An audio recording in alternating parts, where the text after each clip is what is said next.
All right, everybody, welcome to the Purple Friday show, episode 207. As you guys can see, after the 49ers win, it's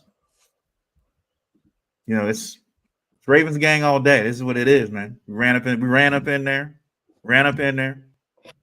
stole the Christmas gifts. Zay Flowers and Isaiah stole the Christmas gifts right from under the tree, took it back to Baltimore.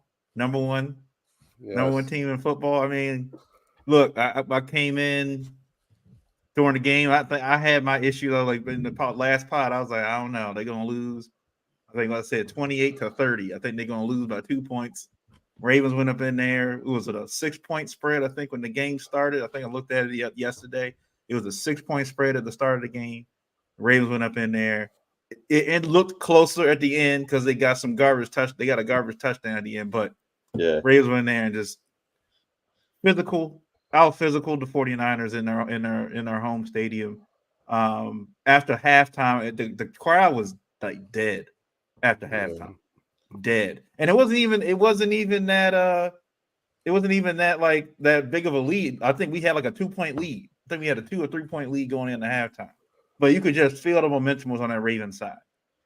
You could feel the momentum on the Ravens side. Then Tylen Wallace gets a punt return in the third quarter, takes it up. He I don't know. He is really good at just getting off, like getting past that first guy. Like just either rope spinning past him, stiff arm, something. He's good at getting past that first guy. He did it. Marlon Humphrey played his ass off in that game. There was a play they showed in all 22 where he goes head up with one of the, I think either the guard or the right tackle, head up with him, and forces, I think, lets Matabike and Travis Jones like make the play in the backfield on Christian McCaffrey. Like they were just out physically everybody. Isaiah Likely with the stiff arm. Ray Lewis even tweeted it out. He was like, that stiff arm's gonna make ESPN. Like Ravens went up in there not afraid at all. Offense, defense, they went in there and just did their thing.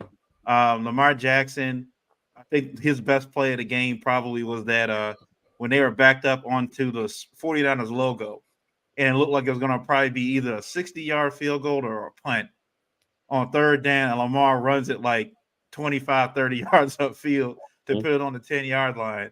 And I don't know if you go to somebody, I think somebody showed a slow it down the video of Fred Warner looks like he's angling to tackle Lamar, and Lamar just he points at Fred. He was like Fred Warner was trying to get him. He just pointing right down. He's like, "Gotcha." He's like, they Right. went up to the 10-yard line, ended up making a chip shot field goal. Of course, touchdown to Zay Jones, and then the nice touchdown to Nelson Aguilar. I mean, look, outside of some plays like Kittle made, I think Kittle got over 100 yards on receiving. Christian McCaffrey, I think he had 100, close to 100 on the ground, if I'm not mistaken. He had over 100. 100. And then so did Brandon Ayuk. Brandon Ayuk did too, but it didn't burn him. They got five interceptions total? 5 interceptions total? 4 from Brock and I 1 mean, from Sam Darnold. and look, all I heard the last 2 days was it was more about, it was Purdy and the offense, getting turnovers instead of Ravens taking the ball away. We said this last week, right? The Ravens was like, look, the 49ers don't usually turn the ball over that much. The Ravens are going to have to force these turnovers. And that's exactly what they did. Brandon Stevens getting his hand up, getting beat by Deebo Samuel. Right, the play before that, Deebo Samuel makes a great play on the sideline, catch the ball in front of Brandon Stevens. Stevens comes up the next play in his flat zone, knocks the ball up in the air. Marlon's right there. Kyle Hamilton's there. No, Marlon's there to get the interception on that one. Kyle Hamilton, who draws the penalty, right? This 300-pound dude's laying on top of him. He gets up and just runs back to where the ball's going to be. Right there, interception. Perfect play.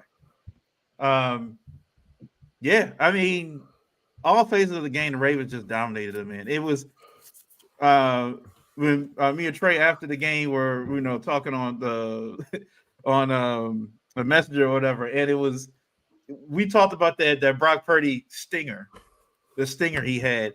The conversation he was having with Kyle Shanahan was like, you done. Yeah. You threw 4 picks in this game.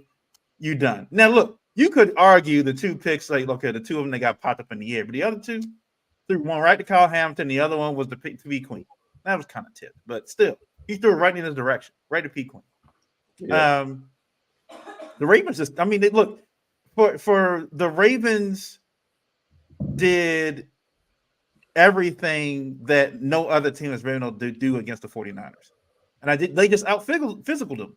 That's what they did. They were like, I think a lot of teams go in either to play the 49ers or you're scared to go physical with them.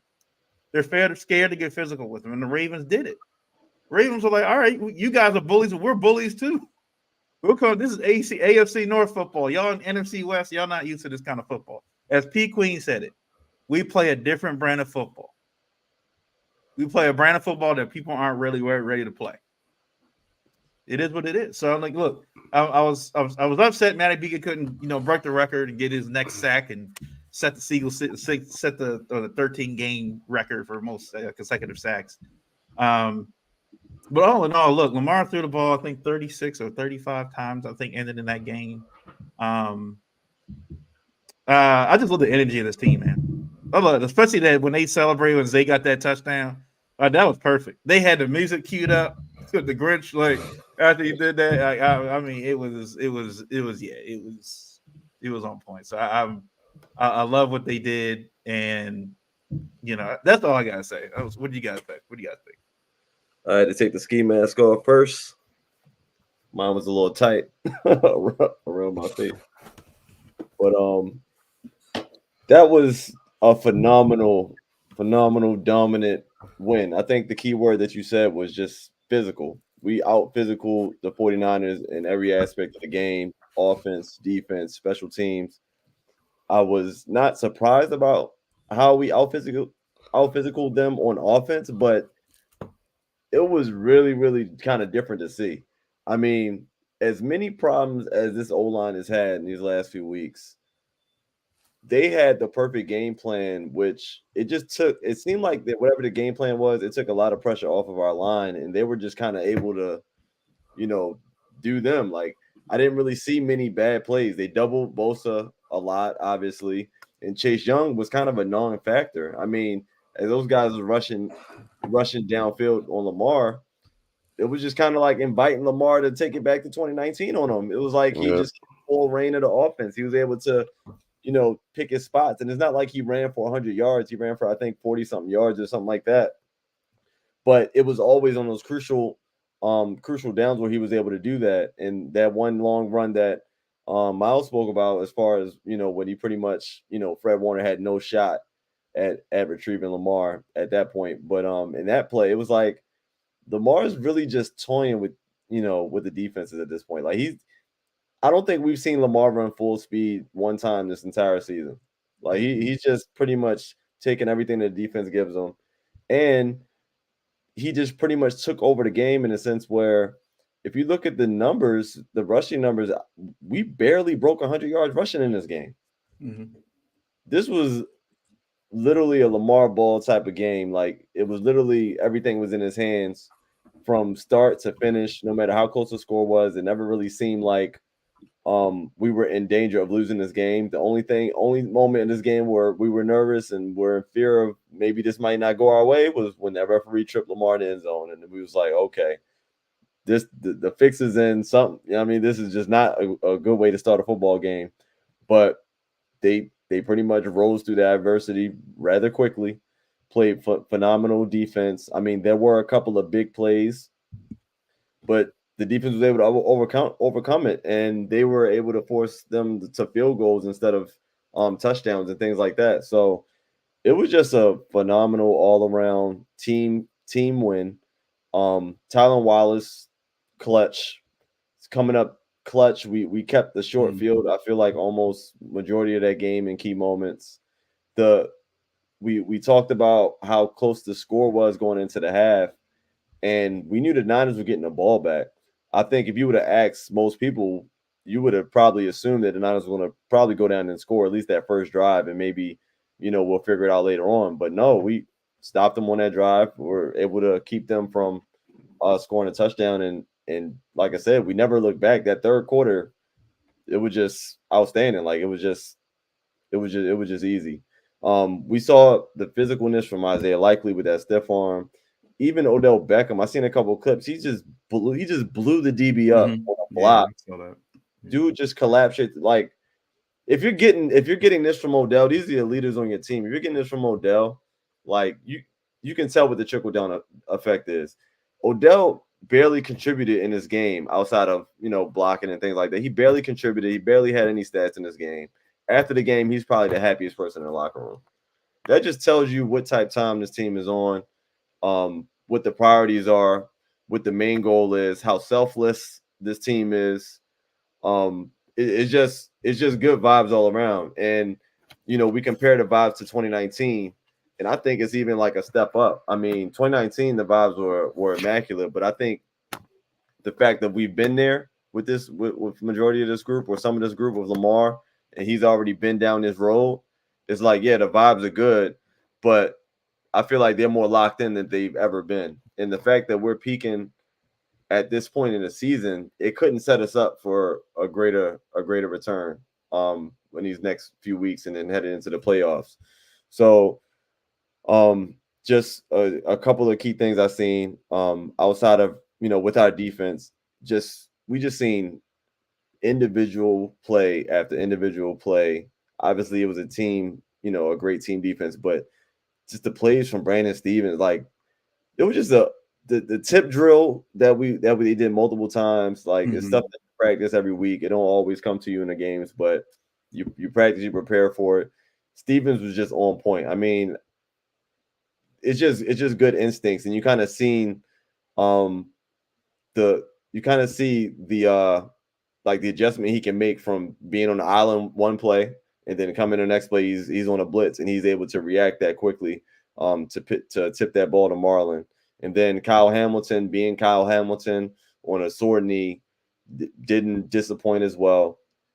And just the whole defense in general, I just feel like it was just a hell of a team win, especially defensively. And the fact that we were able to hold that high-powered offense to 16 points, it's just something that I don't think any of us could have really drew up. Like I just didn't expect the dominant win just to run up into Santa Clara and, like you said, with Mr. Grinch steal all the gifts right up from under the tree and just roll out. Like also one of my favorite touchdown celebrations of the year so far. Hands down. Yeah. Not only because of the creativity of it, but the timing was just crazy because we know what Mike Florio said, and we'll probably get into it. And the fact that was just skewed up and the coordination. I don't even know if Isaiah Likely was supposed to be there, but the fact that they were both in sync, that was crazy. So that was just nice to put a little cherry on top of that. But yeah, great game, all sides of the ball. Lamar, when he took something very personal and it showed in his play. And same thing with the team. And this team's going to go as far as Lamar takes them, but it's just good to know you can tell each and every person on that team, they all got his back and they showed up for that. And just hoping that we can kind of carry that forward. I have so many thoughts on this game. The first one is we see why Lamar got paid, why we brought in Todd Monken, and why Mike McDonald could potentially be gone next year. Yeah. I'm gonna start with the defense. Defense gave up 400 yards. All right. Probably about 140 to 160 were garbage yards. I mean, in the heat of the game, San Francisco only moved the ball on us for the first quarter and a half. And then we locked it down. But while they didn't move the ball, we didn't break. 3 interceptions in the first half, 5 for the game. You can't say enough about this defense. I mean, this was the game where you could be the most nervous about what their offense could do. This is number 1 offense in the league. The yards per attempt is insane with like 10 yards an attempt. They have guys that can break tackles. They have guys that have speed. They have a great tight end. They have the best running back in the league. Everything was set up for this defense to struggle. But they stepped up. Props to Marlon. Marlon played great in the slot. Shout out to Jadeveon Clowney, Kyle Vanoy. I mean, I think those two pickups. I read today that Kyle Vanoy tied his single season career high in sacks with 7. This guy has never had 7 sacks in a year, and he comes here in his 10th year, career high. Jadeveon Clowney is on his way to getting 10 sacks for the first time in his career. Hasn't been able to do it anywhere else. But in this defense, in this scheme with Mike McDonald, he's playing the best football he ever has at 32 years old. I mean, you can't say it enough. Like, we see why Mike McDonald is such a hot candidate. Like, he has this defense playing lights out. Kyle Hamilton, honestly, should be a contender for Defensive Player of the Year. I mean, this guy has defensive touchdowns, sacks, got 81 tackles, 3 or 4 picks this year. I mean, this guy, 10 tackles for loss. That was one thing I noticed when I was looking up stats after the game. Like 10 tackles for loss. He's insane in the run game, insane in coverage, insane in man coverage. This guy's playing phenomenal. But his defense has come together. I mean, All-Pro Brandon Stevens, he made big plays, and he's been making big plays all year, not only in coverage but in the run game. So it was great to see it all come together. Granted, our run defense has left a lot to be desired, but overall, we saw playing the best team we'll play all year what this defense can do and how they can stand up to them. They give up 17 points. We don't count them safeties. They gave up 17 points, and one of those was a garbage touchdown. So when it mattered, this defense only gave up 10 points. Yeah. So, I mean, it says why we brought in the people we did, what Mike McDonald can do. And then when we go to the offensive side of the ball, one thing that we've talked about for a while now is Lamar's pitch count in the game. After Monday night, my opinion is changing. Lamar can throw as many times as he wants, and we can win. I honestly think that. I think we could win a game where he throws 20 times, 30 times, 40 times. I think if he is in control of the pace of the game and the ball is in his hands, I think we can do whatever. I think this is the first game that I felt that way. We could throw the ball as much as we want because we've proven it now. I mean, we played the best team in the league. We threw the ball 35 times, 26 times in the first half, had the lead, and we were able to dictate and impose our will on the 49ers. So I credit Todd Monken. He kind of went with like a strategy similar to what we said last week, like get these guys in space. Like the 49ers show who they are. They missed a ton of tackles. Mm-hmm. And we were able to do that. We were able to, break tackles all game. The run game did struggle. And the Gus Alberts conversation, I think we need to have after the season's over. But overall, I like what we did. This creativity with the rotating of the linemen, it's working. I was so against it before, but it is working. We did a great job overall blocking. And it's a far cry from the beginning of the year where Lamar got hit every other play. Mm-hmm. So overall, like we saw why everybody was brought here in the offseason. We're seeing this team start to peak. We're starting to get into that mode where we can make that run. So this game was a combination of that. And, I have no qualms. I mean, I'm mad my man Odell and get a couple more yards so I can, win $2,000. But, right. Overall, we played needed ball. 22 more yards, man. 22 yards. I had everything else. We played ball. I love the use of the running backs in the pass game. I thought that was such a huge thing.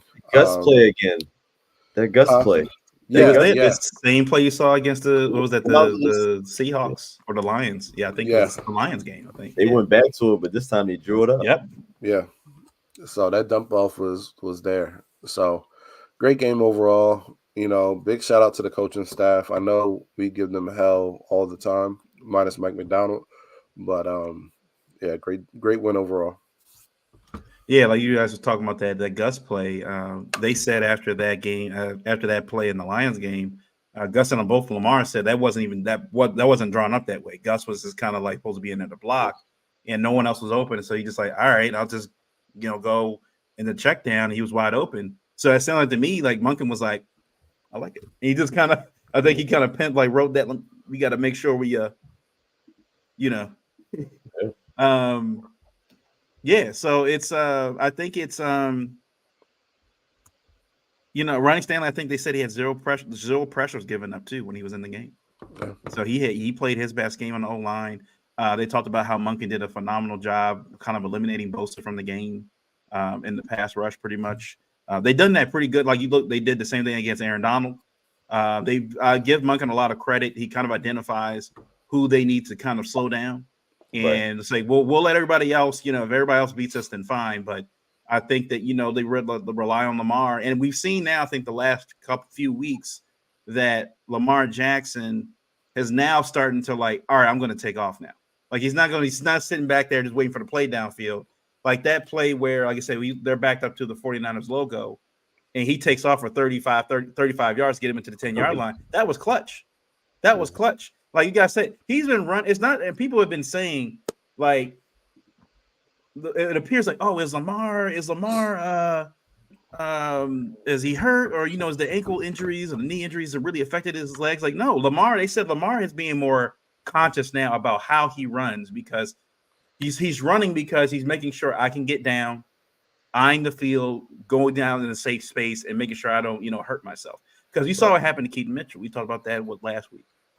When you're running that fast, anytime somebody trips you up or whatever, and you land back on that leg or something happens, it's easy to sprain or something on that ankle because of how fast you're running.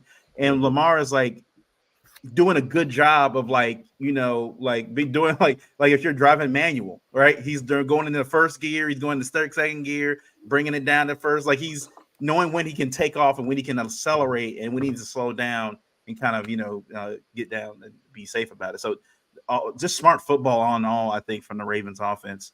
And look, I said this several weeks ago about the 49ers, about the Kyle Shanahan offense, right? And the fact that while it's good, it's been effective for a lot of years, even with Jimmy Garoppolo at quarterback. It felt like once Mike McDonald figured them out, there was no adjusting. That was it. Like they weren't trying to put any more wrinkles in there. The Ravens did a really good job of keeping Debo pretty much out of the game. Like he maybe made a catch or two, but he didn't really affect the game much, even in the backfield. Mike McDonald, I think we all said it, he was an X factor for this game. Like if Mike McDonald he's going to have to scheme his ass off, and he did. Give him all. I love that energy you saw at the end of the game when Marcus Williams gets the interception, and Mike McDonald starts they're dapping up everybody. Like everybody's excited because they've all heard it all week, right? You said Mike Florio, Mad Dog Russo, and all the other ones. And, I love Lamar going into the tunnel with the camera on him. I think it was Sunday Night Football camera. And he was like, who's that, Mike Flores? What's his name? Mike Flores? Is that name? Who's this dude talking about me real quick? And then he went to the podium. He was like, nah, click. Like, you can tell, Lamar and the Ravens listen to the talk that, the talking heads say about them. But they don't let it affect their play. They're like, we're going to go out there and just play ball, and we'll talk afterwards. Mm-hmm. We're not going to sit here and, cry after we hear about it the next day on a pod or something. And, I don't know what they said about us before. Like the Ravens go out, win the football game, and then we'll talk after. Like they went out there, everybody. I mean, of course, I think it was maybe Jimmy Johnson, I think on Fox before I switched over to Sunday Night Football, had picked the Ravens. To win the football game. Everybody, Sunday Night Football, ESPN, every show you saw had picked the Ravens to lose this football game. And no one said it was going to be close. Everybody was like, nah, it's going to be, they're going to handle them. No way the Ravens can do this and do that. And look, I saw some 49er fans on Twitter and stuff, right? And they were going off about, well, Lamar, he's a running quarterback. So of course, he's not going to throw interceptions. Like, well, the quarterback that's supposed to be a quarterback threw 4 picks. So what about that? The running back quarterback, right, threw 2 touchdowns. He threw 2 touchdowns. Mm-hmm. Sam Darnold had to come in after Brock Purdy's stinger and ran that next drive better than Brock Purdy did. He was like, man, touchdown. Like 4 plays, touchdown. I'm like, what's up? Look, Brock Purdy, I think, is a good quarterback. Don't get me wrong, right? I think Brock Purdy's a good quarterback. But he's played, 23 football games. He's played 23 games. Like, we got to stop crowning these guys in first, second year that they're playing in the league. You got to stop it. Okay. Lamar Jackson proved that he's in a different level than everybody else is. And he doesn't have to throw, and everybody's throwing out the numbers right now, right? Oh, he only has 17 passing touchdowns. And, he doesn't have all the passing yards and stuff like that. And that's for the stat watchers. But there have been football players that have been coming on these shows, and I'll give them credit, have said that if you're just box score watching, it doesn't look like Lamar's doing anything. But if you're watching the games, if you're actually watching with your eyes what Lamar is doing on the field, then you're like, oh, this guy is definitely the most important player in this team. Because there's no way if Tyler Huntley or even Malik Cunningham is quarterback for this team that the Ravens are even in this position at this point.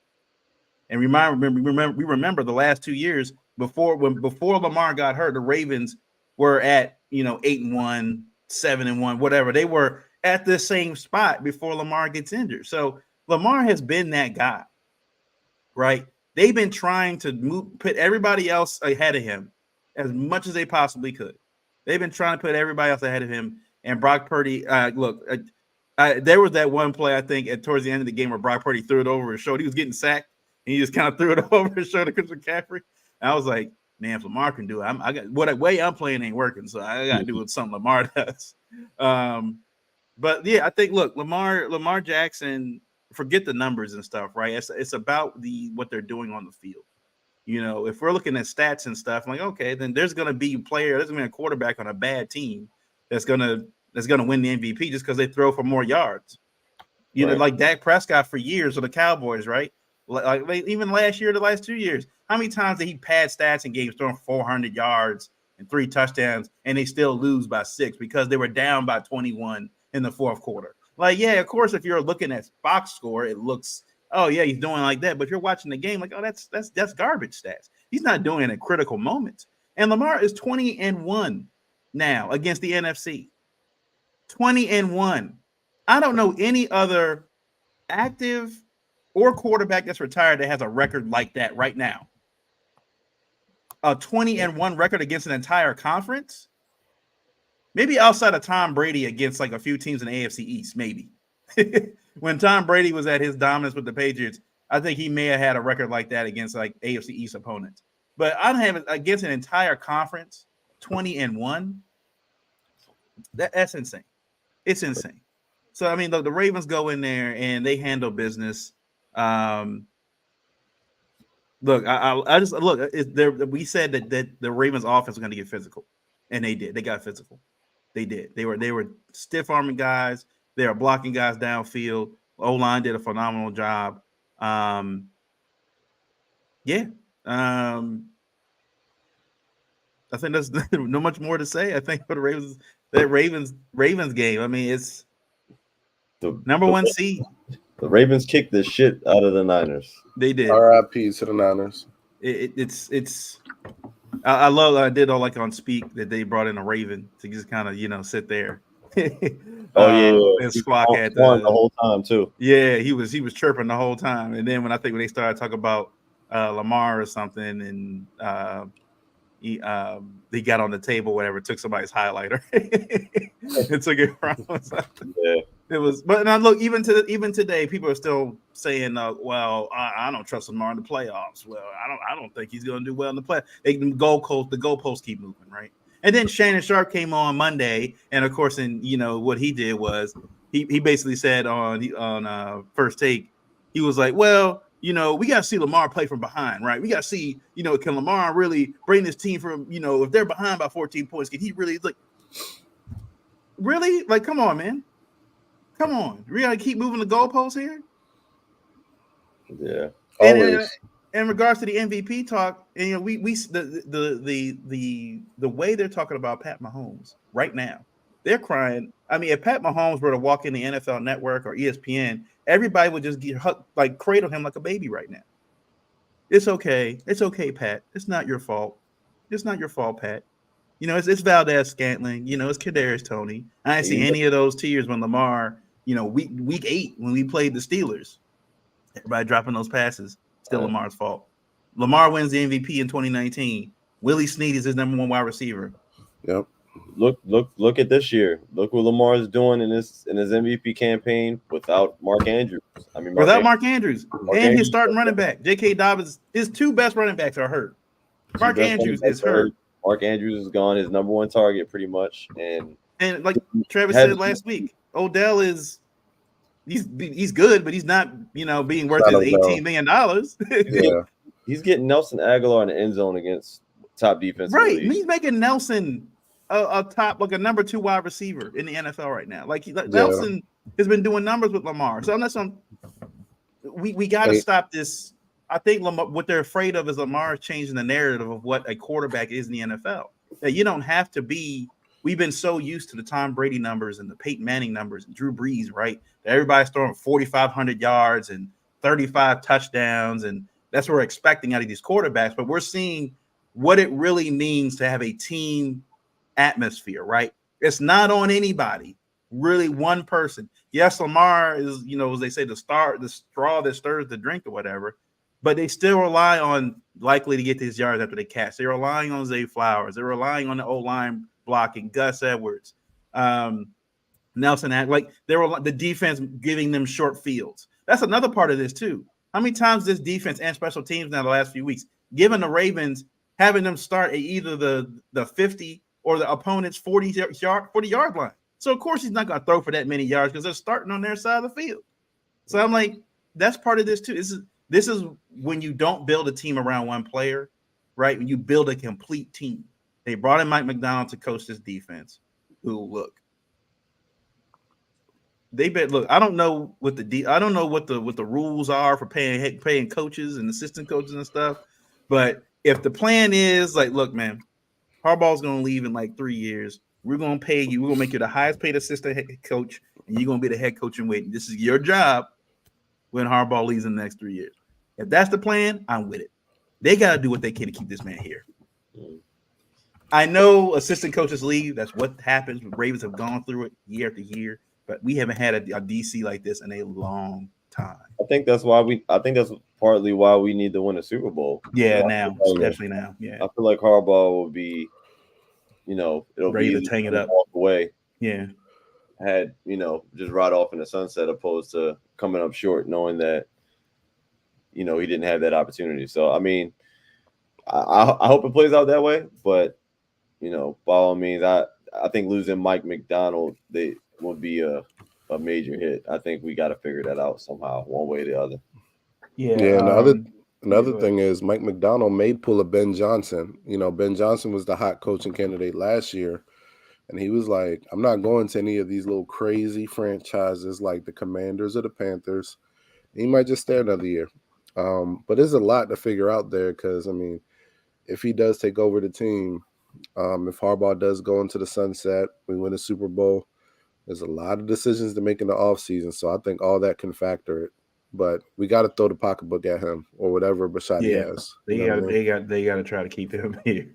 I think he says he's a young guy. I think he likes this defense and the players that are around there. And look, there haven't been a lot of great Harbaugh hires or Harbaugh connections, hires, but this has been pretty good.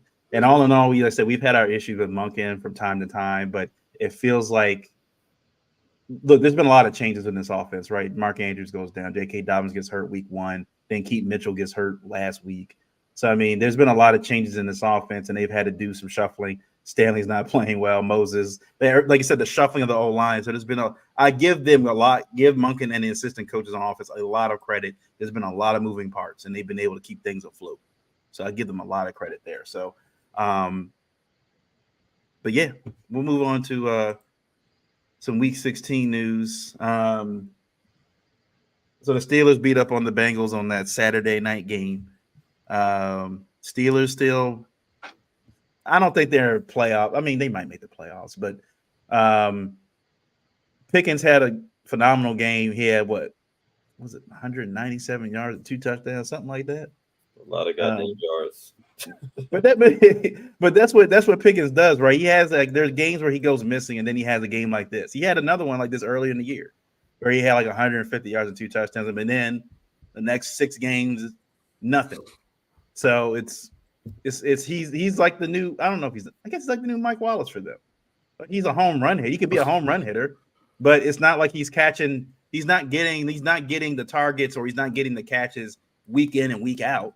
Like he's not getting the 10 or 11, 12 targets that he needs to get each week. They're still giving those to Deontay Johnson. So they showed up for Tomlin after all the talk this past week, and Pickens talking about he didn't want to block downfield, for Jalen Warren and stuff. And, I don't think it fixed the issues that Steelers have in that locker room. I think that was more of a rivalry game, against the Bengals and, trying to stick up for Tomlin. But I still think there's some issues going on in that Steelers locker room. Yeah, they're going to need a new quarterback at some point. And I think the fact that Russell Wilson just got benched pretty much for the rest of the season, Steelers better be looking over there maybe to possibly get something done. Because I mean, please bring Russ. Please bring Russ to the AFC North. I'd love it.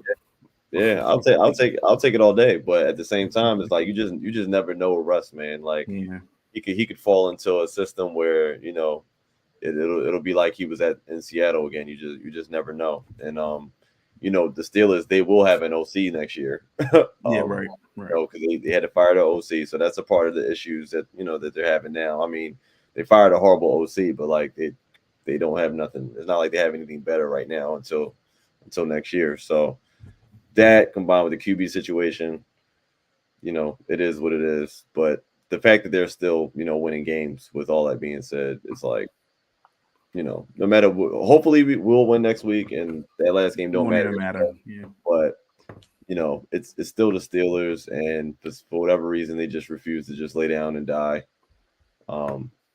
Like roaches. Yeah, I would hope that we wouldn't have to do too much in that last week, but that'll depend on this Dolphins game coming up.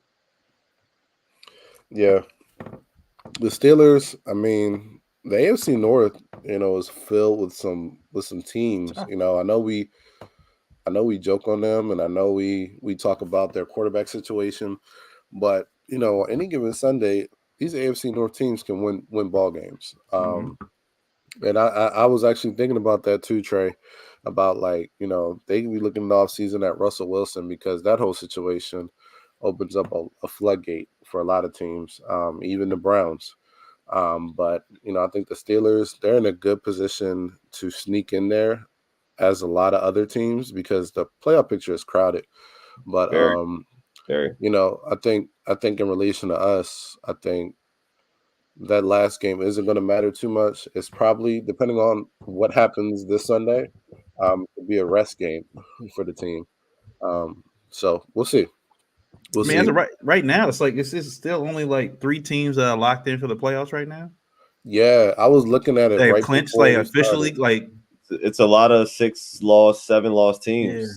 Just sitting there stalemate. And in divisions, right? So there's depending on who wins the division, they get the spot. Mm-hmm. So, and this is the crazy thing: if we beat the Dolphins and the Bills win this weekend, the Bills and the Dolphins will essentially be playing for the number 2 seed in the last game of the season. Yeah, it's crazy. Love it. Great football. The Lions. Shout out to the Lions, man. 30 years. Won the NFC North. 30. I didn't realize it's been that long. 30 years since they won the division. Yeah. 30 years. When you play in a division with Aaron Rodgers and Brett Favre. Yeah. And what was it? Randy Moss and Dante Culpepper. Yeah, it's tough. And you're from an organization that historically is just, they've just been kind of where they've been at. But the fact that they didn't win one with Stafford and Calvin Johnson during those years is crazy to me. It's crazy. Yeah. Stafford left, we went and got him a Super Bowl. So it's So shout out to the Lions, man. The NFC North. They made the playoffs because last year they didn't make it last year, but they're in it now. Yeah, we definitely thought it was possible last year, and maybe even the year before that. Like they were showing signs under Dan Campbell and everything, but they finally run. They didn't do it. It wasn't pretty this year though, by no stretch. Oh no. They definitely had their missteps for sure. They looked great early, but ever since they lost to us, it hasn't looked very good for them. But they started giving the ball to Jahmyr Gibbs. They started getting the ball. Jahmyr Gibbs been going off. Yeah, I don't know what took him so long. Well, Yeah, they didn't see what we saw. Apparently, here they are. Browns beat the Texans 36-22. Flacco does it again. I don't know when this Flacco train's gonna stop. when is he getting drug tested? The script writers have really they They they're were really crazy this year. Yeah. Crazy. like they're drawing up some crazy crazy storylines. But And he still threw 2 picks in this game. He threw 3 touchdowns and 2 picks. Oh yeah, he gonna throw those. He gonna do that. So 368 yards. So what's that? 5? What did he have? Like 8 interceptions in 3 weeks or something like Yeah, that? it's been, and they've won, but they've won the last 3 games. Like God damn, and they're still winning. Like, well, I mean, look, I think CJ Stroud hurt. He was hurt. I mean, the Texans have lost everybody at this point. Any shot they would have had the playoffs is, I feel like, gone now. They've lost everybody to injury. So, but yeah, I think who else? Oh, Dolphins beating the Cowboys. Also, Cowboys had one job.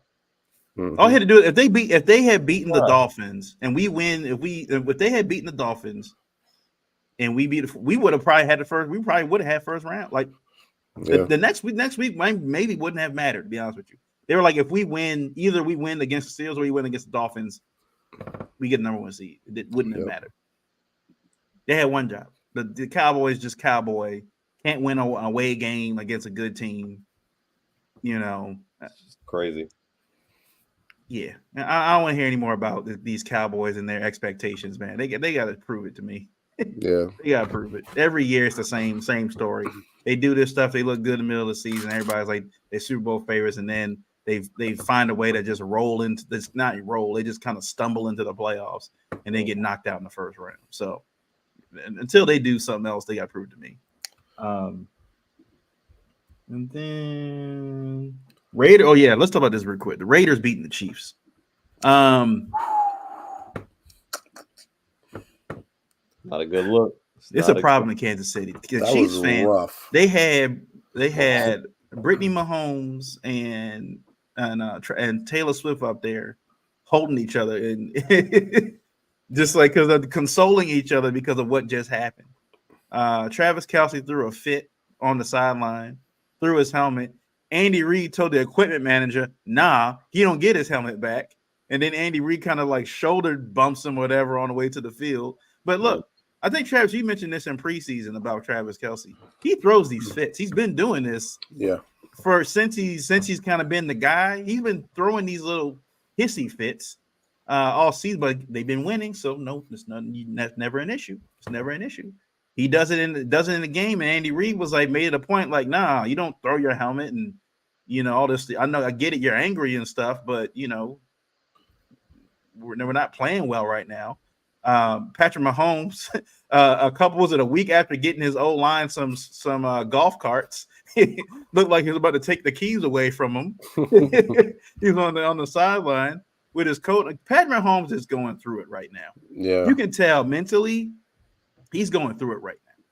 Like, he's not used to being in this position. Like, after he played the one game, I think his rookie year, that last game of the season. Since that, the Chiefs have been the team of destiny. Since then, they've been in the AFC Championship game 5 times. They've been to the Super Bowl 3 times. Twice? They've been twice? Just twice. Yeah. Yeah, 2 times. Yeah. I think twice. Yeah. I think twice. They've won this both times they've gone. So they won the Super Bowl. They the darlings of the NFL. Travis Kelce, Mahomes doing State Farm commercials now. Mahomes and my auto. Andy Reid's in on it now. Like, everything is all gravy right now with the Kansas City Chiefs, except the fact that now Kadarius Toney, the same guys that helped to win the Super Bowl in February, Toney, Sky Moore, Valdez-Scantling, now not trustworthy all of a sudden, dropping the ball. They showed one play where they had to call a timeout because I think it was either Sky Moore or Valdez. I think Pacheco was in the backfield, and then Sky Moore or Valdez-Scantling comes over and stands next to him, and Pacheco and them are pointing at each other like, no, you got to go over there. And then Mahomes just like, come on. Like, you guys don't even know where they're supposed to be on the field. Like, what's going on in these meeting rooms? before the game. Practice. What's happening right now? Is Mahomes doing too many commercials? I don't know because Mahomes don't look that great either. I mean, he's doing is he filming the quarterback show right now? Is that what's going on? Is he filming the quarterback show right? Like I feel like this happens to a lot of good teams when they get too good, right? When they get really good and they get all the media attention, right? That takes an effect. Taylor Swift and Travis Kelce dating or whatever. Mahomes doing the State Farm commercials and filming the quarterback and all this other stuff going on. And I'll give Bill Belichick and Tom Brady a lot of credit. When Tom Brady and them were and the Patriots were doing their thing, you didn't see a whole bunch of Brady commercials like that. You maybe saw one, maybe. And it's usually in the off season. But you didn't see a lot of them doing all this extra stuff while they were playing. Like they kind of kept it, we're just playing football. That's kind of it. When you start letting the cameras in and everything gets more involved like that, you're doing the commercials and stuff, you're not really focused on football, it feels like. All the outside noise is starting to catch up with you. Now, I will say, I don't like the slander coming at Mahomes. Everybody acting like he's just bad all of a sudden. Like, is Mahomes the problem? This receiver suck. Like, we can see it. Mahomes has been throwing the ball pretty well. The guys just can't catch the football. And you got guys lined up in the wrong place. They don't know what route they need to run. Yeah. And they don't have but Pacheco is the run game, but they need a real run game. They can't just gimmicky stuff. And whatever it is they were trying to narrate it with, Pacheco was trying to hand the ball off to Mahomes. Did you guys see that play where they fumbled the ball? Yeah. He was trying to snatch the ball. It was kind of like the mesh thing, right? Yeah, it was a mesh. Mahomes was trying to pull the ball back out, and I think Pacheco actually, I don't even think it really made it to Pacheco's chest. Like it kind of didn't make it to his arms. And yeah, I mean, that looks all too familiar to us. But I mean, I see the receivers, like they definitely play a part in it, but Mahomes has been a little bit reckless at times as well. Because I've seen, and some of that could be contributed to, what the receivers doing, whether it's running the wrong routes or whatever the case may be. But you can tell how it all kind of connected. He's losing trust in them, and he's kind of like his ability to make some of these passes are being affected because he's not trusting guys to be in the spots they need him to be. And yeah, Travis Kelce hasn't even really been excelling that well. I mean, he's been making plays here and there, but he's Mahomes' number one target, and they can't even get on the same accord half the time. So I don't know what it is, but I'm enjoying it. Kelce only has 2 games over 100 yards receiving this season. That's insane. His last 4 games have been 67, 60, 69, and 26. They lost their offensive coordinator. They missed Ben. They missed Ben. Yeah. I mean, not only we're kind of saying that he had probably a lot more influence than we thought, but he was a disciplinarian. Yeah, that too. They weren't doing all this when he was there. He probably wasn't for it. So I think that's a big chunk of it. Granted, the receivers are god awful, but when you lose a guy like that probably held this offense together through tough times, through adversity, I think that plays a big part to it. Because 2 weeks ago we saw Patrick Mahomes melt down more than we ever had before. But overall, this team just needs an overhaul. I mean, from the offensive line, even to the play calling. Because to be honest, I feel like Andy Reid's trying to call this like he has Tyreek Hill out there. I mean, at the end of the day, your best offensive weapon right now, when he's healthy, is Pacheco. Pacheco has been the best offensive player, the most consistent when he's been there and in the game. It's not Kelce right now. I mean, teams are triple teaming him, double teaming him because nobody trusts those wide receivers. They're out there with a JV wide receiver team. So at this point, Andy Reid needs to adjust because I think the play calling is kind of holding him back. He wants to have this high-powered offense, but right now, you're in a position where you got to feed that running back. So I think there is a lot of issues going on. I think this is from a talent perspective in the wide receiver room. I think Mahomes is frustrated. They're lacking discipline. They're basically becoming unraveled before our eyes. And I think, if they don't make the playoffs, you're going to see some major changes in Kansas City this offseason. I'm not saying Andy Reid. I'm not saying Mahomes or anything like that, but some major changes with the rest of that team. So Yeah, I definitely think they gotta. I don't know if it's simplifying the offense or something like that for these guys. And like you said, Mahomes using to be able to throw in those little pitch plays or his baseball throws and all that other stuff that he likes to do, and those guys just aren't capable of doing that. Right? They don't have the same kind of connection that he had with Tariq Hill and those and Juju. Like even Juju. Like Juju was a better wide receiver, I think, for them than these guys are currently right now. No, it's a lot of people said this is their Super Bowl hangover. It's been 3 years too late, but they're finally their Super Bowl hangover right now. So yeah, it is what it is. But yeah, let's move on to preview Ravens Dolphins. Show this.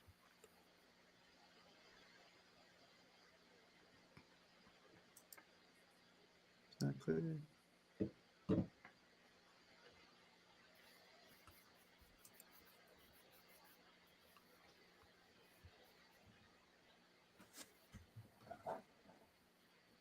Do you guys hear me? Yeah, we hear you. Hear you. Still there. Oh, okay, yeah. Well, I think we're losing you now. Yeah.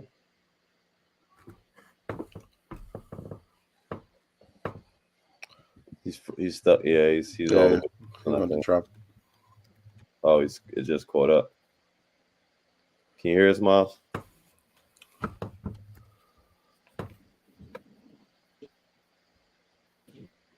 Yeah, I think he dropped. He's dropping. Oh, there he is. You're good now. Nope, no, you're not. Yeah. Well, I guess we'll just go ahead and get started on. Yeah, let's kick it off. All right. So, obviously we have the Dolphins coming up in our non-flexed 1 p.m. New Year's Eve game. I would love to have it flexed, but actually looking back, I'm like, I'm pretty cool with that because I don't want to be stressing over a late night game on New Year's Eve. I got too many plans going on that night, so that would have been real annoying for me. But yeah, so as far as Sunday, I think I'm not sure what the status of I haven't looked at any injury reports, anything coming up for Miami. I heard Waddle is going through a high sprain ankle injury. I'm not sure if he's out or if he's going to be questionable for that game. But as far as defensively, to be honest, after watching this team go against the 49ers on Monday night, it's like I'm almost not concerned about anybody else at this point. I think if we play the brand of football that we're used to playing, if we play as physical as we played in that Niners game, it's probably going to do better dividends for us against Miami. I mean, I don't see us blowing Miami out. I didn't expect the score in the Niners game, but I don't expect us blowing them out. But I do expect us to, pretty much have control of this whole game. I think the number one priority of this game, I mean, obviously, is going to be Tariq Hill because we just got to kind of, we're going to have to keep multiple guys on him at all times. And if Waddle is out, that'll definitely be a help if Waddle is not playing in this game. But we got to keep multiple guys on Tariq Hill. But even more concerned for me, because that's the obvious answer, but I'm Raheem Mostert. I mean, I think stopping the run in this game is going to be crucial because we're going to be playing them at home. They're going to try to run that ball on us, especially if they're down a wide receiver in that case. And if they can prove that they can maintain a run game, then it could get ugly because Mostert, not only is he a physical back, but he's fast. Like once he catches a corner on you, like he's out of there. And we've seen this so many times on our defense where whether it's up the middle one week or it's guys bouncing to the outside and another week, we've been very vulnerable in that. So I think stopping the run game is going to be absolutely key. Obviously, we're going to have to keep tabs on Tariq Hill, but the best way to manipulate that is a pass rush. And I think if we keep that pressure on Tua, to just eliminate, those targets altogether, or to disrupt those targets altogether, I think we'll be in good shape. So defensively, I think if we can take care of business, I think we'll be fine. Offensive, take care of those specific things that I just mentioned. I think we'll be fine.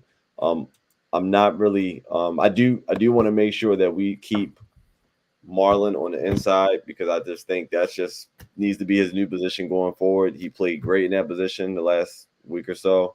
That Niners game, that's where he needs to be. I feel like what we've seen from Marlon in that inside role is that he's a playmaker in the inside role at this point in his career. At this point, like, just the fact that he's just kind of always right there at the right time and making those plays, forcing that pick, and also completing that pick in San Francisco was huge. I think we keep him in that slot role so he can kind of roam and make those plays as well.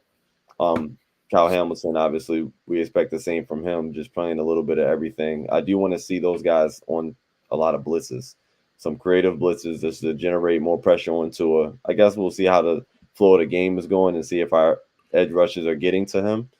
But if not, I want Mike McDaniel to try to show us some creative ways of getting to the quarterback. Because if we disrupt Tua, I mean, the game is over, that fast. And offensively, I expect us to do, similar to what we did. I mean, if we don't need to throw the ball that many times, then that's fine too. But obviously, Lamar showed us that, if he's in control and we're dialing it up the way we need to be, where he's just being able to hit multiple targets and we can kind of still keep him honest on the ground, then I think that's the game plan we run with. I'm with you, Travis. Like, I'm not as concerned with him throwing the ball that many times, considering that, Lamar is not that we don't know that what he's capable of, but I always thought, like, if we don't need to do it, then why are we doing it? But the fact that he just did what he did to the 49ers is like, whatever Lamar ball looks like in this game, I'm with that. I would still like to see more production in our running backs, because we didn't really do that well on the ground. Keaton Mitchell being out does seem like we've kind of gotten a little bit more one dynamic as far as our run game. We did utilize the run, I would say, still efficiently, to the point where we got the yards we needed when we needed them.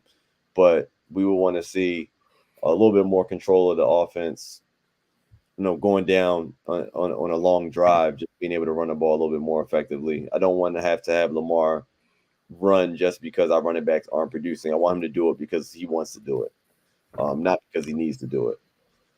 So, and then just continue to see production out of our receivers. I mean, I think we've been saying this every week now. I think we're pretty pleased with what we've seen out of Zay at this point. We've been pretty pleased with what we've seen out of Odell Beckham, and Nelson Aguilar. I think a lot still needs to be seen from Rashad Bateman. I mean, we're still waiting for him to have a breakout game. I thought maybe it could have been in his Niners game, but we're still waiting for that breakout game from Bateman. And I think if he has it, it's just going to throw so many defenses off guard, because I'm pretty sure he's not even in, I mean, they're obviously considering him on the field, but they're not drawing up any plays on defense to isolate, or keep tabs on Bateman. If he steps up, that'll just make us even more dynamic offensively. So, a lot of key points there, but I do think winning the game is simple. I think we just got to keep pressure on Tua, get him rattled, just like we've pretty much done the last three quarterbacks we faced with Trevor Lawrence and Brock Purdy. And, with Tua, we just need to do the same thing. Once we rattle him in the pocket and make him one-dimensional like we've been doing, I think we'll be fine in this game. But it's not going to be a walk in the park. I don't want us to walk in there because we just dominated the 49ers thinking that there's just going to be a breeze, because I don't think this game is going to be a breeze. I think it has the potential to be, but I don't think that's the attitude they want to have walking into this game, because, they're only, a couple big plays away. You only need about 2 or 3 big plays in a game, if that, to win it. So they have a big playmaker on that side, and, we got some big responsibilities, especially in the secondary. But I think we can help ease some of that with our pass rush. Hopefully they'll show up again. So yeah, I mean, lot of keys to the game. But I think if you do most of that, even if they don't get all of that done, if you do most of it, I think we'll be fine. Yeah, I got the injury report for you. So Who didn't practice today for the Dolphins? Tua, Devin Achaney, the running back. Yep. Teron Armstead, Robbie Chosen, Tyreek Hill, Robert Hunt, Raheem Mostert, Jalen Waddle. So nobody. And then the people that were limited were Javon Holland, Xavier Howard, Austin Jackson, and a couple other people. But they had a lot of people out of practice. They're banged up. I mean, as for us, I mean, the people that missed practice that are probably concerning, actually, the three people are Zay missed practice, Kyle Hamilton, and Kevin Zeitler. But, I mean, from my understanding, Harbaugh was kind of hush on it today, but I think they're anticipating him playing on Sunday. Outside of that, everybody just kind of has some rest days, some veteran rest days. So, Miami looks a little banged up right now.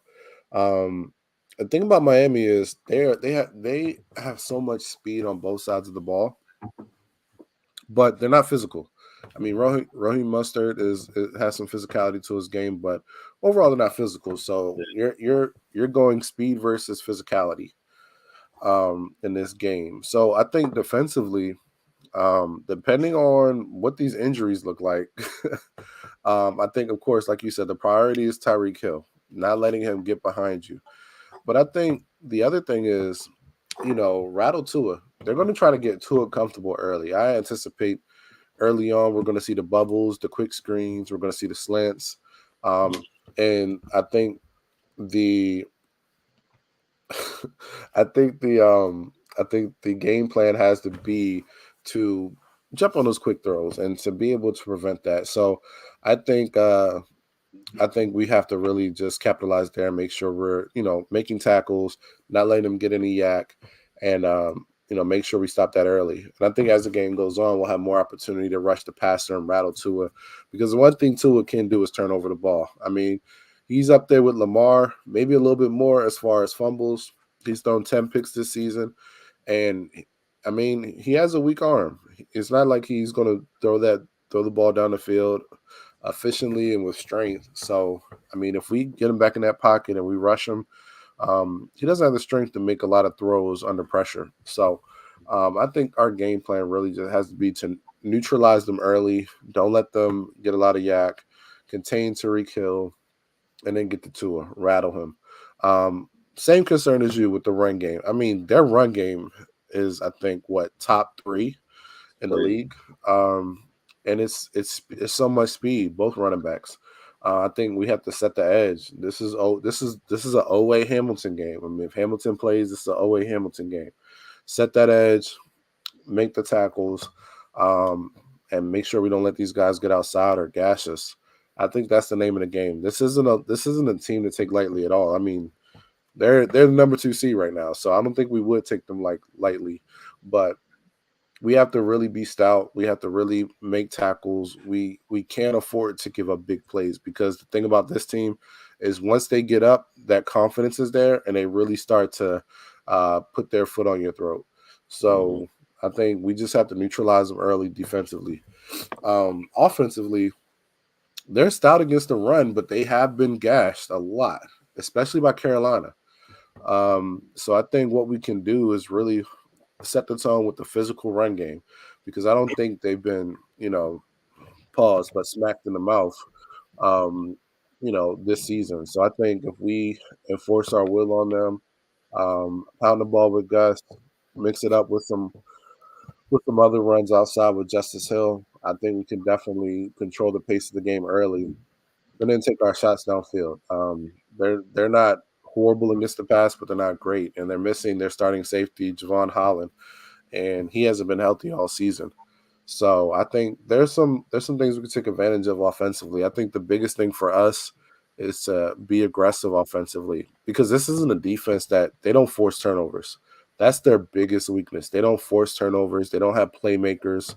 They're a bunch of solid guys. They're just stout. So I think take our chances, be aggressive, and then let our defense handle the rest. I don't think this is a game where we have to show up and show out. I think this is a game where we just have to control the pace, manage the game, and get up out of there. Because I think if we neutralize them early. We get points on the board early. Dolphins are going to fold. They're not a team that's mentally tough enough, especially in a cold environment where they're going to really, challenge us once we get up. So I think those are the keys to the game. I mean, we just got to out physical them. They're not tough. We are. I think it's that simple. Yeah, I mean the weather for Sunday is going to be 49 degrees. Again, that weird stat Tua has not won a game where it's been under 55 degrees. That's crazy. It's a wild stat, but it's real. He has not won a game when it's under 55 degrees, so it's going to be 49. Wind is not going to be a big issue. It's going to be sunny. Pull this what Corey said earlier in the show. Ravens have outscored division leaders 92-37. So this is what the Ravens have been doing all season, right? Every division leader that they have or number one team that they have come against, they've embarrassed. Mm-hmm. Like they've gone at them like, nah, we're the team. I don't care what anybody else says. We're the team. And then they're playing at home on top of that. And you already know the bank's going to be crazy. You know the bank's going to be crazy because this could potentially get the number one seed. The road goes through Baltimore. I can't remember the last time the Ravens have had a number one. Was it 24? Maybe 2014? Didn't we have Was it the 2019 year? Was it 2019? Yeah, we had number one seed, right? 2019. I had to be because we were like 14 and 3 or something like that. Yeah, we did have number one seed that year. Yeah, we got knocked out in the first round, but divisional round because to the Titans. But yeah, I mean it's I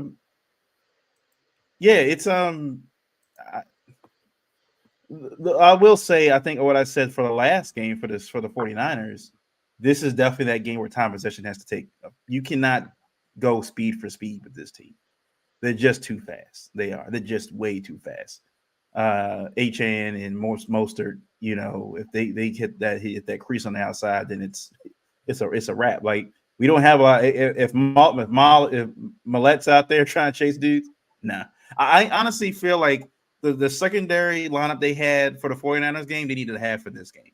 You have Ronald Darby, you got Rocky Sin, I think was out there, Marlon in the slot. I think that's the formula going forward. That's what they need to have for this game. Like you said, I was just looking at the two. He has 13 fumbles this season already. 13 does not hold on to the football. And look, if the Ravens can do what they did, you saw the Ravens were able to knock out 3 tackles from that game against the 49ers. They took Trent Williams out and his backup, and they took out the right tackle. Like they were trying to pick up guys off the street trying to play offensive line after a while. Right. So I'm like the Ravens where they play defense right now with how physical they are especially when they were against the 49ers. And look, I think Roquan, I know we talk about Kyle Hamilton, but I think because Roquan is the silent assassin kind of thing where he does the pregame speech and everything else, but on the field he kind of gets lost in the sauce because everybody's so focused on what Hamilton's doing and what Brandon Stevens is doing, Clowney is doing, Matabike is doing, that Roquan does all the dirty work. There's a lot of the dirty work, but he gets the attitude for this team. It has translated on both sides of the ball, offense and defense, the physical nature they need to be. And they're like you said, Travis, the one thing that beats speed is physicality. That's the one thing that beats speed. You hit them in the mouth enough times, they ain't gonna be running those routes. Like they're gonna be running a lot of those routes. Like they did against I think it was the Chargers, that Chargers game when they hit Herbert and they hit a couple of those guys. Like it's just hit them. Go ahead and hit them.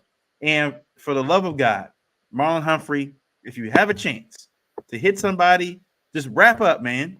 Please. Just tackle. He had 2 opportunities in that 49ers game. 2.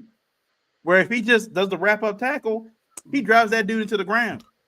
Like, and everybody's going, ooh, and it's like that Debo hit would have been like, all right, let's leave the field. Game's over. Yeah. If he had knocked Debo out on that in that hit when he hit him and just wrapped it, that'd have been like, nah, man. That'd been like the end, like and one. That'd be like and one, man. Like you got dunked on, like you gotta leave the court. If he ate like that, that's the kind of like that they're gonna. I feel like, but the Ravens, I think, have done a good job of making statements in all these games now. Yeah. I didn't see the coin toss. Did the Ravens defer to the second half? Or did they actually receive? They took the ball, or did the 49ers would win the toss and they deferred? Yeah, I don't recall. Sure. I I'm think not sure if the Ravens won. we would have had the pick. I think we received. We got the ball the first half. We got the ball the first. I think the Niners just won the toss. They won the toss and deferred. Okay. Yeah. Kick the toss. Yeah. So I mean, look, I like that formula going forward. Like the Ravens, just take the ball, man. Get that offense on the field first. Get that offense on the field first. You know what your defense can do. You don't need to with how fast the Dolphins are, you don't need them to get off to a quick start. Okay, because you could catch the defense slipping on the first drive every now and then. It could happen. It does happen. But I'd rather get our offense in rhythm before their offense gets in rhythm. Okay, if we go down and score a touchdown, then our defense gets a little more ammo, more juice going out there on the field, and it's like, all right, let's go do it. It's going to be a good game, I think. But I think the Ravens, after playing the 49ers, arguably the best team in football. I mean, the Dolphins barely. Who did they play last week? Who did they play? Cowboys. Was it the Cowboys they played? Yeah. And then, I mean, I'm not sorry, not last week. The week before that, they lost. They had a 21-point lead in the fourth quarter to the Tennessee Titans, and they lost that game. Yeah. Mm-hmm. The Tennessee came up in there into Miami and beat them. Like, this is a team that can be had, right? And I think that, again, the coach, the players, like you said, I don't think these guys are just that toughness aspect of that toughness aspect is just going to translate over to this week. Like, I think if it had been in Miami, it may have been a different story if it was in Miami, but it's in Baltimore. It's going to be, the crowd's going to be crazy. The Ravens fans are like starting to smell it now. Like, not only did Lamar win his second MVP, of his young career, within 5 years now, Lamar could win 2 MVPs, but possibly also a Super Bowl, because Lamar hasn't been talking anything about MVP. Lamar, you've seen the press conferences and stuff. Lamar's locked in. Lamar and his team are locked in. They're not worried about the awards and all that other stuff. They're like, we're trying to win a championship this year. You can feel it right now. So, Corey did say, what did y'all think about Richard Sherman's take on Lamar and the MVP race? I did watch a clip of that in the afternoon around my lunch break, and Richard Sherman's a hater. It is what it is, man. He's delusional. Yeah, he's like, he doesn't have the stats. And I'm just like, dude. And even Keyshawn was like, it's not about the stats, man. It's about the eye test. What made you think that? He's like, if Brock Purdy is still your MVP, and I don't know if Richard Sherman's just trying to get on the staff, if Richard Sherman's just trying to get a deal with the local broadcasts or something with the 49ers or whatever for his gig. But even Keyshawn was like, look, Brock Purdy is clearly a system quarterback. He relies on the yak yardage for Kittle, for Brandon Ayuk, for Christian McCaffrey. He's not throwing downfield like these. He's relying on these guys to make Lamar, on the other hand, is making these plays happen. He's making the stuff happen. He's like, when you look at Lamar play, Purdy ain't doing that. He's not. Yeah. And I think Keyshawn brought up a great point too. When people were like, well, Purdy got the ball knocked down, if you get the ball knocked down, that just, it's fluky stuff. It's called a fluke. It's a fluky plays that just happened. But then Keyshawn brought up a great point. He was like, wasn't Fred Warner on the field? Wasn't Chase Young on the field? Nick Bosa? Like, you got all these elite players on defense. Lamar was going against that defense like Purdy was going against the Ravens defense. And Lamar was able to throw 2 touchdowns and no picks and no fumbles. He didn't turn the ball over. So what's the excuse? Y'all, Fred Warner was healthy, if I'm correct, right? Like, y'all were healthy on defense. He played that top. Y'all, the Ravens and the 49ers have been going back and forth all season about who's the best defense. Lamar played that defense and showed out. Brock Purdy played that defense 4 picks. Yeah. So I'm like, I don't. Oh, did you freeze? Purdy. Kind of, sort of. Yeah.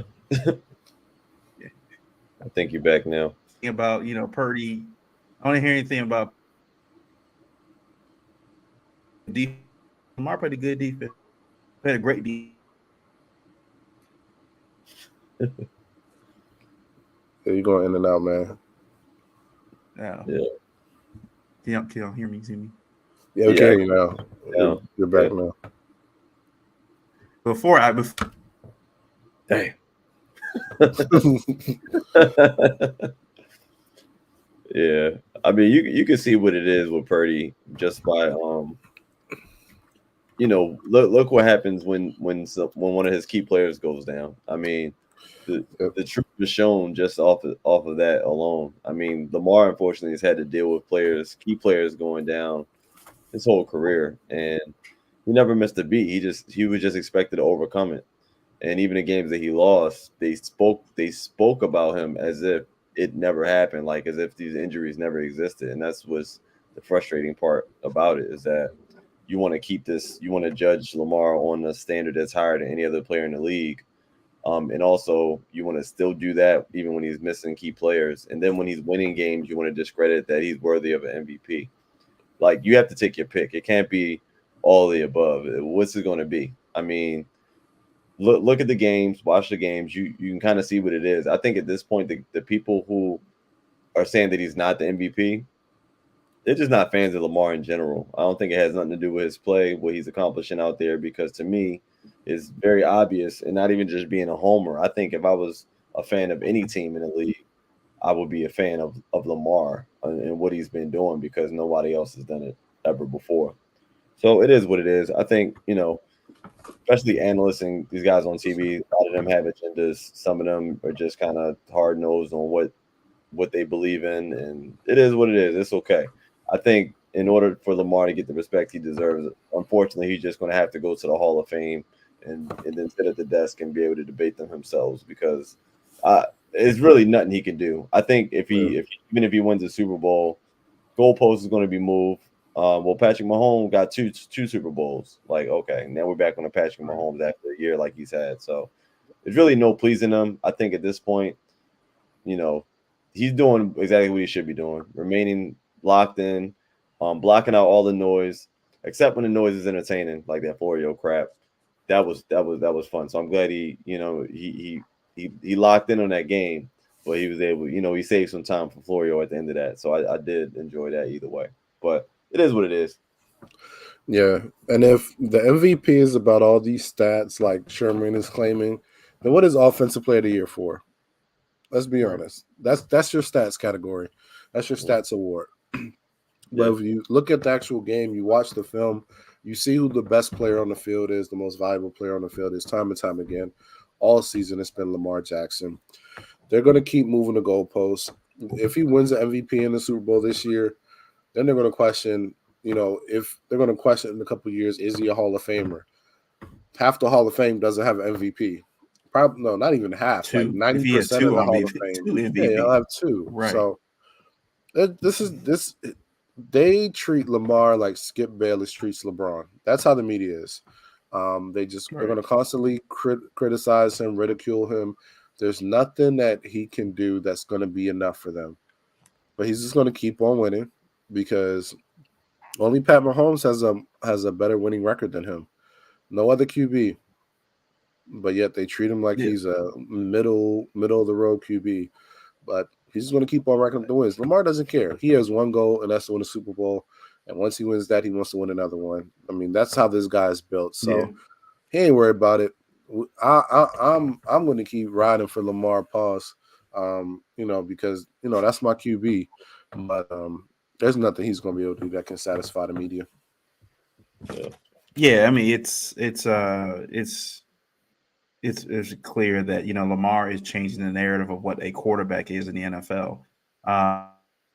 Quite frankly, they still like that stand up, stay in the pocket quarterback that throws 40 times and 400 yards. That's the guy they like. They don't like this hybrid. He's the thing is, like, all the quarterbacks you see now in the NFL and in college football are going the Lamar route. Like, as far as how they're playing like Lamar does at this point. Like, he's the new prototype. They don't want to talk about it. They don't like it, but he's different. And I'm not going to say that there's going to be another Lamar. But Lamar is when we look back on Lamar's career, I think he's going to be one of those like one-of-one players. Like there's a lot of guys that kind of emulate him and look maybe play like him, his styles kind of like him, but not quite Lamar Jackson. Like, yeah, the way he's been playing, like I just love the fact that he's been able to evolve year after year. His game is just he's adding another, tool to the tool chest. It seems like every offseason, from his rookie year to now. And that's what the scary part is for Lamar is in 2019, he was still raw at quarterback, reading defenses and blitz packages and all that stuff. And he didn't even have the right coordinator with Greg Roman to really do that. And he still won MVP. And now he could possibly be winning his next MVP now. And he's still not his best quarterback self as far as throwing the football. He can still get better. Like we're throwing the accuracy deep down the field and that kind of stuff.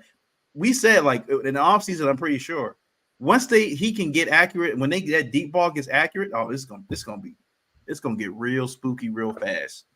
Real spooky. If he can get accurate on those 50-yard, 60-yard bombs downfield, Lamar's gonna be like Michael Jordan was in his prime, where it's like Michael Jordan could be the MVP every year if he wanted to be, but they just chose not to give it to him every year. They had to give it to somebody else, right? Like everybody knew Michael Jordan in his prime could be the MVP every single season. And if Lamar just stays in his bag and stuff, from here on out, he could legit be the MVP every year if he wanted to be. Yeah. So before we get out of here, scores. What we got? Oh boy. All right. We home at the bank. Just laid up 33 on San Fran last week in Santa Clara. Man, I don't know if I'm gonna give us 33. I think I'm gonna give us 35. I think we're gonna score a couple more points. I was going back and forth. At first I had a much lower score, but you gave me the weather report, and I just feel like we're not gonna have anything holding us back in this game. I think we're gonna win 35-20. I don't think I think it's another blowout. I don't, I'll give them a little bit more credit than San Fran by a few points, but if we play the same game that we played against San Francisco, if we can play that good of a game, and to me, I feel like in some element we play better every week in some way, shape, or form.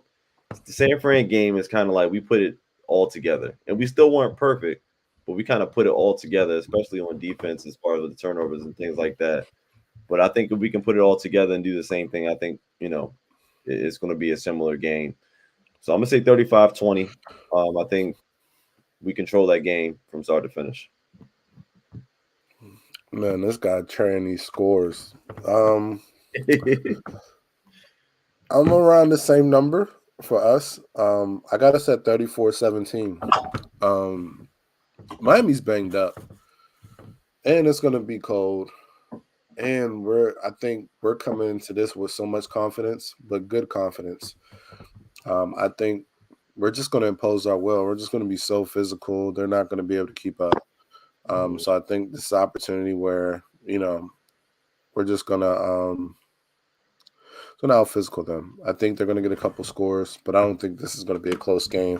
I think we run the ball, 200 yards rushing. I think Lamar has a solid day passing the ball. Second MVP on the way. So 34-17. I said 32-19 Ravens. I'm trying to think. Did I pick? Yeah, 32-19. 32-19. I think that's a solid one. I think it's gonna look at the 49ers game a little bit. That first half is gonna be kind of close. And I think the Ravens are gonna pull away towards the end because they're gonna make adjustments. And I think the Dolphins just don't do a good job of doing that, of making adjustments. And look, Mike McDonald, if you can scheme like that against Kyle Shanahan, you can scheme like that against anybody. Yeah. And I mean, and look, Mike McDaniel comes from that Kyle Shanahan tree. So I mean, he's running pretty much the same offense. So I'm like, yeah, I'm not necessarily afraid of them. So I think that the Ravens handle business, get number one seed. I'm going to cross my fingers and hope Kyle Hamilton is okay. There's no issues. I haven't heard anything, so that sounds from there's no. It sounds like it's okay. They were on the plane, and Marlon did it.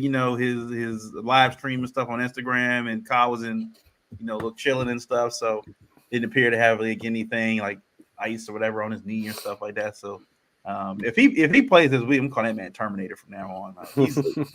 It looks like he had a late press conference that started an hour ago, right after it started. So I'll probably take a look at that later. Okay, yeah. So hopefully, but from what they said, I think after the game, Harbaugh said because he talks to the trainers and stuff, and he said it doesn't appear to be anything serious with anybody. Zeitler, Zay, and Zay had the same issue this past week coming into the Niners game. He didn't look like he had an issue. He didn't look like he had any issues. But yeah. So this will be our last show until the new year. So happy New Year to all the Ravens fans that watch this show. That subscribe to the show. Yeah. No, you're frozen, but we can hear you. You hear me? Yeah. Okay. Well, I mean, happy New Year to you guys as well, and everybody had a Merry Christmas, and hopefully the Ravens can give us they gave us a great Christmas gift. Maybe they can give us a great New Year's gift. Number 1 seed and have the road going through Baltimore for the playoffs. So if that's it from us, and we'll catch you guys later. Peace. Peace.